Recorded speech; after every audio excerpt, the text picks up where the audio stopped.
ଶ୍ରୀକୃଷ୍ଣଙ୍କ ସେବା ବିହୁନେ ଏହି ଶରୀର ମୋର, କି ହୋଇବ ପ୍ରାଣ ସଖୀରେ ଆଉ ଯତ୍ନ ନ କର। ପାଞ୍ଚାଳି ମାତା ସମସ୍ତଙ୍କର ଅତି ସମ୍ମାନୀୟା ଓ ଆଦରଣୀୟ ମା। ଯଦିଓ ବେଲମାତା, ଯମୁନା ମା, ମାଧବୀ ମା, ସାରୀ ମା, ହାରାମଣୀ ମା, ଉମା ମା, ଚଞ୍ଚଳା ମା, ରୁକ୍ମିଣୀ ମା, ଗଙ୍ଗା ମା, ଓଷୀ ମା ପ୍ରଭୃତି ମାତାମାନେ ଭକ୍ତମାନଙ୍କୁ ସ୍ନେହ ଶ୍ରଦ୍ଧାରେ ଊଣା କରନ୍ତି ନାହିଁ, ତଥାପି କୃଷ୍ଣ ମା ଆଉ ପାଞ୍ଚାଳି ମା ଏ ମା ଦି ଜଣଙ୍କର ସ୍ନେହ ଶ୍ରଦ୍ଧା ଟିକିଏ ସ୍ୱତନ୍ତ୍ର ଧରଣର। କୃଷ୍ଣ ମା ଲକ୍ଷ୍ମୀଙ୍କ କଳାରେ, ପାଞ୍ଚାଳି ମା ସରସ୍ୱତୀଙ୍କ କଳା ଅଂଶରେ ଅବତାର ଗ୍ରହଣ କରିଛନ୍ତି ବୋଲି ଭକ୍ତମାନଙ୍କର ଦୃଢ଼ ଧାରଣା। ଠାକୁରଙ୍କ ସେବାରେ ଟିକିଏ ହେଲେ ଅବହେଳା ତାଙ୍କର ନାହିଁ। ବହୁ ଲୀଳା ଖେଳାର ଅନୁଭୂତି ତାଙ୍କର ଅଛି।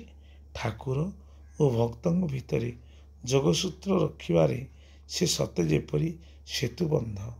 ବହୁ ଅନୁଭୂତି ପାଇଥିଲେ ବି ପାଞ୍ଚାଳି ମାଙ୍କୁ ସେ ଅନୁଭୂତି କଥା ଟିକିଏ କହିବାକୁ ଅଳି କଲେ ସେ କହେ, କୃଷ୍ଣା ମା ମୋ ଠାରୁ ବେଶୀ ଜାଣେ, ତାଙ୍କୁ ପଚାର। ବଳାଇଲେ ଅଳି ଏଡ଼େଇ ନ ପାରି କହି ସେ ନିଜର ମହାର୍ଘ୍ୟ ଅନୁଭୂତି କହି ବସନ୍ତି। ଠାକୁରଙ୍କ କଟକ ଜିଲ୍ଲା ଭ୍ରମଣ ବେଳେ ସେ ଆମ ଗାଁକୁ ଯାଇଥିଲେ। ପାଞ୍ଚାଳି ମା କହନ୍ତି, ଆମ ଗାଁରେ ବହୁ ଲୋକ ମଧ୍ୟ ତାଙ୍କ ଅନୁଗତ ଆଶ୍ରିତ। ଆମ ପରିବାରର ବି ସମସ୍ତେ। ମୋ ଭାଇ କ୍ଷେତ୍ରବାସୀ ଠାକୁରଙ୍କ ସଙ୍ଗେ ସଙ୍ଗେ ସବୁବେଳେ ଥାଏ।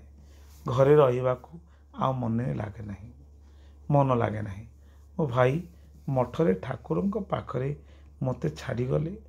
କୃଷ୍ଣା ମା ମୁଁ ଆଗରୁ ତ ଏଠାକୁ ଆସିଥିଲେ ମୋ କଥା ତତ୍ତ୍ୱ ନେବାକୁ ଠାକୁରଙ୍କର କୃଷ୍ଣା ମାକୁ ନିର୍ଦ୍ଦେଶ। ଖାଲି ମୋ ଦାୟିତ୍ୱ କାହିଁକି?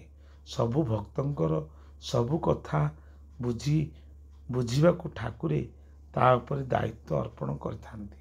ସତେ ଯେମିତି ସେ ଜଗତ ଜନନୀ। ଠାକୁରେ ପ୍ରାୟ ପ୍ରତିଦିନ ବହୁ ଭଜନ ଜଣାଣ ଲେଖନ୍ତି। ମୁଁ ଭଜନ ଭଲ ଗାଏ ବୋଲି ମୋତେ ଦିଅନ୍ତି ବୋଲିବାକୁ ଓ ମୁଖସ୍ଥ କରିବାକୁ। ମୁଁ ଓ କୃଷ୍ଣା ମା ଦୁହେଁ ଭଜନ ପ୍ରଥମେ ବୋଲୁ। ଠାକୁରେ ନିଜେ ବତାଇ ଦିଅନ୍ତି ସ୍ୱର, ତାଳ, ଲୟ। ମନ ହେଲେ ଠାକୁର ବେଳେବେଳେ ମୃଦଙ୍ଗ ବଜାନ୍ତି, ମାତ୍ର ବେଶୀ ସମୟ ବଂଶୀ ବଜାଇ ସ୍ୱର ଧରନ୍ତି। ଥରେ ଭଜନଟି ବୋଲିଦେଲି ମୋର ପ୍ରାୟ ମୁଖସ୍ଥ ହୋଇଯାଉଥିଲା। ଥରେ ଯଦି ଭଜନ ବୋଲିଦିଏ ମୋର ମୁଖସ୍ଥ ହୋଇଯାଉଥାଏ। ପରମ ପୂଜନୀୟା ପାଞ୍ଚାଳି ମା କହନ୍ତି, ଠାକୁରଙ୍କୁ ସିନା ତମେ ସବୁ ଏବେ ଏମିତି ଦେଖୁଛ, ତାଙ୍କ ସଙ୍ଗରେ ହସୁଛ, ବସୁଛ, ସୁଖ ଦୁଃଖ ହେଉଛ, ଆମକୁ କିନ୍ତୁ ଭାରି କଡ଼ା ଶାସନ। ସେତେବେଳେ ତମେ ସବୁ କ'ଣ ବିଶ୍ୱାସ କରିବ? ରାତି 4ଟାରୁ ଉଠିବୁ, ଧ୍ୟାନ କରିବୁ ପଦ୍ମାସନରେ ବସି ଅଧଘଣ୍ଟାଏ। କିଏ ଯଦି ଉଠିବାର ଟିକିଏ ଡେରି କଲା କି ଆଶ୍ରମ ନିୟମ ଶୃଙ୍ଖଳା ଲଙ୍ଘନ କଲା, ସଞ୍ଜକୁ ବିଚାର ଆରମ୍ଭ ହୁଏ। କାହାର କେମିତି ବେହେଡ଼ା ଢଙ୍ଗ ଦେଖିଲେ ସାଙ୍କୁଚ ହାଡ଼ରେ ମାଡ଼ ବସିଯାଏ। ଶାସନ ବେଳେ ଦୟାମାୟା ମମତା ବିଚାର ନଥାଏ। ବେଳେବେଳେ ଠାକୁରଙ୍କର ମା ଆସି ପହଞ୍ଚି ଯାଆନ୍ତି, ହାତେ ଲମ୍ବା ଓଢ଼ଣା ଟାଣି, ହାତରେ ଦୁଧ ଗ୍ଲାସ ଧରି ଠାକୁରଙ୍କ ପାଇଁ ଆକଟ କରନ୍ତି ଠାକୁରଙ୍କୁ। କହନ୍ତି, ଆରେ ବାୟା, ତୁ କାହିଁକି ଏତେ ମାରୁଛୁ କିରେ? ସେମାନେ କାନ୍ଦିବେ, ତତେ ସମ୍ପିବେ, ତୋର ଅମଙ୍ଗଳ ହେବ। ବାପା ମା ଘର ଦ୍ୱାର ଛାଡ଼ି ସେମାନେ ପରା ଆସିଛନ୍ତି ତୋ ଚରଣ ତଳକୁ, ତୁ ତାଙ୍କୁ ଓଲଟି ମାରୁଛୁ। ବେଳେବେଳେ ଠାକୁର କହନ୍ତି, ଆରେ ମା, ତତେ କିଏ ଡାକୁଛି ଭଲ ଲୋକ ହେବାକୁ? ତୁ ଯା, ଘରକୁ ଯାଉନୁ ନା? ଯା, ଏଠୁ ଯା, ପଳା। ମାକୁ ଏଭଳି କୁହନ୍ତି ଠାକୁରେ। ଏବେ ସିନା ଏମିତି ଏତେ ପ୍ରକାର ପ୍ରସାଦ ହେଉଛି, ସେତେବେଳେ ଆମେ ସବୁ ଆଖପାଖ ଗାଁକୁ ମାଧୁକରୀ କରିବାକୁ ଯାଉଁ। ମୁଁ, କୃଷ୍ଣା ମା, ବେଲମା ଆଉ ଜଣେ ଦି ଜଣ ସନ୍ନ୍ୟାସିନୀ। ହେ ସାରଙ୍ଗଧାରୀ, କାନନ ବିହାରୀ, ତୁମେ ଏ ସଂସାର ସାର। ଏଇ ଭଜନଟି ପ୍ରାୟ ବୋଲୁ। ଯିଏ ଯାହା ଦେଲା, କିଏ ଚାଉଳ ତ ଦେଲା, କିଏ ସାରୁ 2ଟା। ସେତେବେଳେ ପ୍ରସାଦ ବୋଇଲେ ବାହାରେ ବାରମିଶା ଚାଉଳର ବଗଡ଼ା ଅନ୍ନ ଆଉ ପୋଇ କାନସିରି କଳମ ଶାଗ ସାରୁ ମିଶାମିଶି ଘାଣ୍ଟ ଆଉ ଖୁଦ ପିତା। ସେଇ ଖୁଦ ପିତା ତ ଏବେ ବି ହେଉଛି ଠାକୁରଙ୍କର ଭାରି ପ୍ରିୟ। ସେ ସୋମନାଥ ଗୋସ୍ୱାମୀ ଠାକୁରଙ୍କ ଉପର ଭାଇ ସନ୍ନ୍ୟାସ ଭିକମାନ ନେଇଥିଲେ। ଠାକୁର ତାଙ୍କ ପ୍ରତି ଭାରି ଶ୍ରଦ୍ଧା, ସବୁବେଳେ ପ୍ରାୟ ଆସନ୍ତି। ଠାକୁର ଚାପ ଖେଳ ବେଳେ ତାଙ୍କୁ ତାଙ୍କ ଡାହାଣ ପାଖରେ ବସାନ୍ତି। ସେ ଅସୁସ୍ଥ ହୋଇ ପଡ଼ିଲେ ଶଯ୍ୟାଶାୟୀ। ସେ ତ ବିବାହିତ ଥିଲେ, ତେଣୁ ତାଙ୍କ ସ୍ତ୍ରୀ ତାଙ୍କ ସେବା ଯତ୍ନ କରନ୍ତି। ତାଙ୍କର ବଞ୍ଚିବାର ଆଶା ଆଉ ରହିଲା ନାହିଁ। ଉଠି ବସି ପାରନ୍ତି ନାହିଁ। ଠାକୁର ଦିନେ ତାଙ୍କୁ ଦେଖିବାକୁ ଗଲେ। ଫେରିଆସି ସନ୍ଧ୍ୟାବେଳକୁ ଏଇ ଭଜନଟି ଲେଖିଦେଇ ଗଲେ ଆଉ ଦେଲେ ମୋତେ ଗାଇବା ପାଇଁ।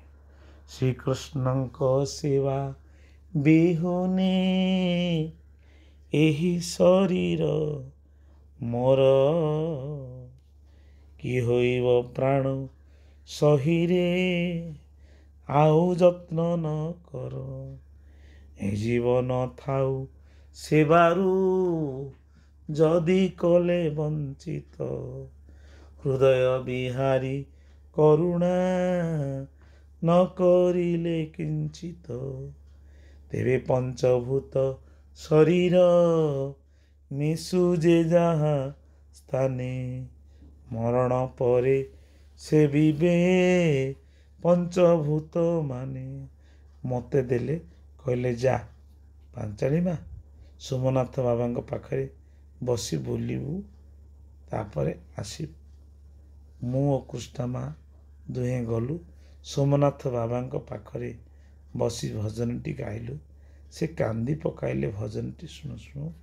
ଫେରିଆସି ଠାକୁରଙ୍କୁ ଆମେ ପଚାରିଲୁ, କାହିଁକି ସୋମନାଥ ବାବାଙ୍କ ପାଖରେ ବୁଲିବାକୁ ଆମକୁ ପଠାଇଲେ ଠାକୁରେ? ଠାକୁର ଟିକେ ଚୁପ୍ ମାରି ବସି କହିଲେ, ମୁଁ ଯାଇଥିଲି ତାଙ୍କୁ ଦେଖିବାକୁ। ତାଙ୍କ ସ୍ତ୍ରୀ ବହୁତ ସେବା ତାଙ୍କର କରୁଛନ୍ତି। ଆରୋଗ୍ୟ କାମନା କଲି। ସୋମନାଥ ବାବା ତାଙ୍କ ସ୍ତ୍ରୀଙ୍କୁ କହିଲେ, ଆଉ କାହିଁକି ଏ ଦେହ ପ୍ରତି ଏତେ ସେବା କରୁଛ? ମୁଁ ତ ଉଠି ପାରୁନାହିଁ, ଠାକୁରଙ୍କ ସେବା କିଛି କରିପାରୁନାହିଁ, ଆଉ ଏ ଶରୀର ରହି ଲାଭ କ'ଣ?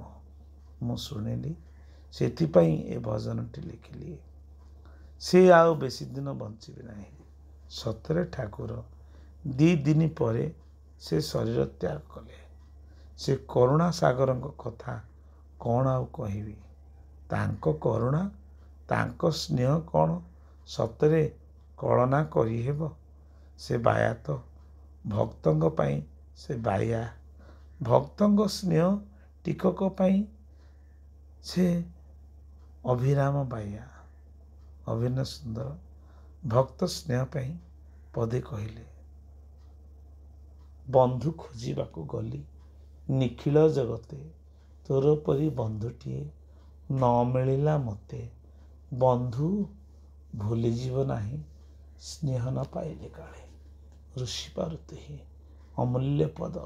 ସତରେ ଠାକୁର ଭକ୍ତମାନଙ୍କ ପାଇଁ ଭକ୍ତର ଭାବରେ ତାର ସମସ୍ତ ଆଶାକୁ ପୂର୍ଣ୍ଣ କରି ତାକୁ ସ୍ନେହ ଆପଣା କରନ୍ତି।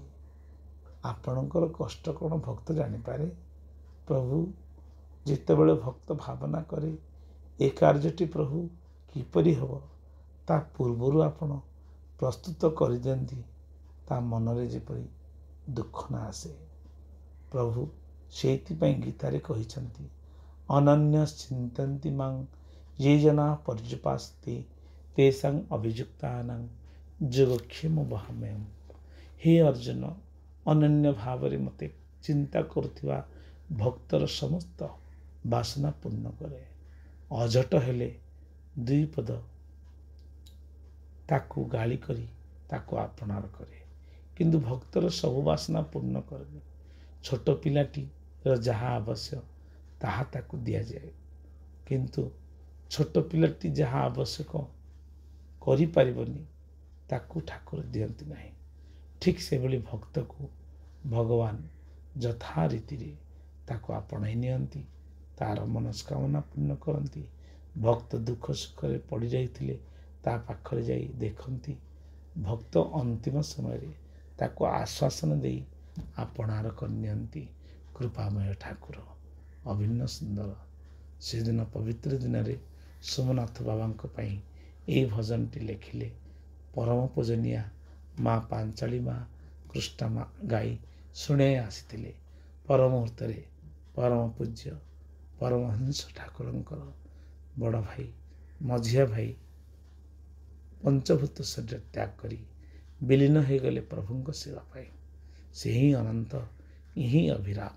ସତ୍ୟନାରାୟଣ ସ୍ୱାମୀ କି ଜୟ। ଆନନ୍ଦ ଗବାହାର ହରି ବୋଲ।